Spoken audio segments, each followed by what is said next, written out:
This video is about peacemaker. ज्यादातर लोग इस कैरेक्टर को एक कोल्ड ब्लडेड किलर की तरह पहचानते हैं जो पीस के लिए किसी भी मर्द, औरत या बच्चे की जान ले सकता है। But the reality is peacemaker एक मिसअंडरस्टूड कैरेक्टर है and deep down he is actually good. But the problem is कि कई लोग इस चीज के बारे में जानते ही नहीं है क्योंकि उन्होंने पीसमेकर का शो ही नहीं देखा। और अगर तुम भी इन लोगों में से हो तो here are 3 reasons why you should definitely check out Peacemaker. मगर रुको, उन 3 रीजंस के बारे में बात करने से पहले पीसमेकर का प्रेमाइस समझ लेते हैं for some context.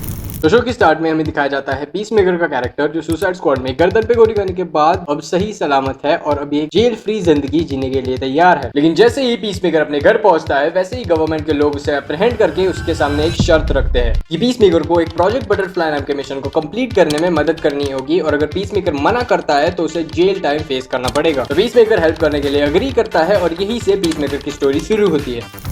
Now the first reason why you should watch this show are emotions। जब बात हो ऑडियंस को एक wide spectrum of emotions feel कराने की तो ये शो उस कला का मास्टर है। क्योंकि at the start of this show इस शो से कोई इमोशन अगर किसी ने एक्सपेक्ट किया भी होगा तो वो होगा सिर्फ humour. But in reality this show has a huge emotional baggage.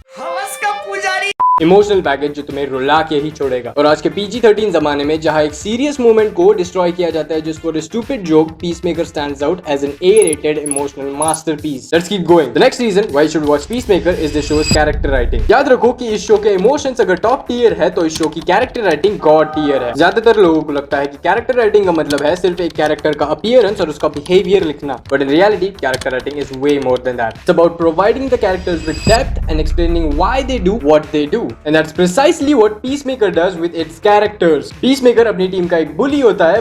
You fucking suck at PowerPoint, Tiberius! Yeah, well, you can do it next time. It's not like I enjoy doing this. Yeah, you do! But instead of just trying to make him less of a bully, show तुम्हें ये बताता है कि peacemaker एक बुली क्यों है। John इकोनोमस का character है बिल्कुल भी पसंद नहीं करता जब पीसमेकर उसे डाइबियर्ड बुलाता है। But instead of brushing it off as a simple insult, ये शो पूरे का पूरा एक्सप्लेनेशन देता है कि क्यों जॉन इकोनोमस को डाइबियर्ड ये निकनेम पसंद नहीं है। He thought it made him look younger and more handsome. He never had a girlfriend, so he thought dyeing his beard might help. But he was also lazy and busy with his job. And he wouldn't dye his roots regularly.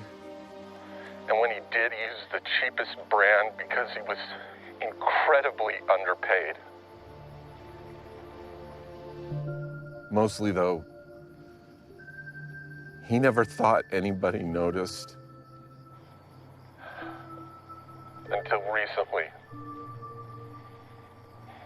When one guy said it to him all the time. Truly giving both their characters a lot of depth and so on and so forth for this show's other characters। यही वो बात है जो peacemaker को बाकी super hero show से different बनाती है। और आगे बढ़ते हैं। The final reason why you should watch Peacemaker is its progressive storytelling। Peacemaker show की स्टोरी उस टाइप की स्टोरी है जहाँ एक साइड पे हमारा प्रोटैगनिस्ट है और दूसरी साइड पे एक गोल है जिसे हमारे प्रोटैगनिस्ट को अचीव करना है। बट हमारे प्रोटैगनिस्ट और गोल के बीच कुछ प्रॉब्लम्स आ जाती है जिन्हें सॉल्व करते करते, प्लान को इम्प्रोवाइज करते करते हमारा प्रोटैगनिस्ट अपने गोल की तरफ प्रोग्रेस करता है। Hence the name progressive storytelling। ऐसी स्टोरी टेलिंग काफी ज्यादा engaging होती है because of the constant problems the protagonist has to face and the constant development of the protagonist। This show storytelling truly seals the deal। और शायद अगर ये factor exist नहीं करता तो इस शो को लोग इतना पसंद करते ही नहीं because भाइयों सांड का तन और रांड का मन कभी नहीं भर सकता, इसलिए बोलिए no seal no deal. Speaking of sealing the deal, वक्त आ गया है ये वीडियो एंड करने का तो मैं चला। मिलेंगे लेफ्ट या राइट वाली वीडियो में, तब तक के लिए बाय बाय।